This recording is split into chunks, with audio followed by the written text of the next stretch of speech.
ఏ సీజన్‌లో వచ్చాయి, ఆ సీజన్‌లో తినకుండా మాత్రం నేనైతే అస్సలు ఉండను. అబ్బబ్బా! టేస్ట్ అయితే ఎంత బావుందంటే అదిరిపోయిందంతే. ఎవ్రీ ఇయర్ ఉగాది అయిపోయిందంటే చాలు అమ్మ ఖచ్చితంగా మామిడికాయ పులిహోర చేసి పెట్టేది. నాకైతే చాలా ఇష్టం అని చెప్పి.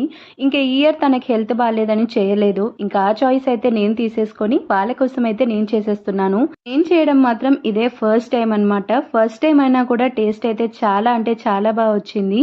చాలా చాలా సింపుల్. ఫస్ట్ అయితే కొంచెం ఆయిల్ వేసుకొని పోపు దినుసులు యాడ్ చేసి దాంట్లోనే ఒక 3 ఎండుమిర్చి, ఒక 4 పచ్చిమిర్చి, అలాగే కొన్ని పల్లీలు, జీడిపప్పు కూడా వేసి 1 table spoon salt, 1 table spoon పసుపు వేసి మంచిగా రోస్ట్ చేసుకొని దించే ముందు మామిడికాయ తురుము కూడా వేసి మొత్తం ఒకసారి మిక్స్ చేసుకొని దించేసుకోవడమే. ముందుగానే ప్రిపేర్ చేసిన అన్నంలోకి ఇది మొత్తం యాడ్ చేసి కొంచెం సాల్ట్ చూసుకొని వేసుకొని మొత్తం ఒకసారి కలుపుకొని తినేయడమే. పుల్ల పుల్లగా టేస్ట్ అయితే అద్దిరిపోయింది.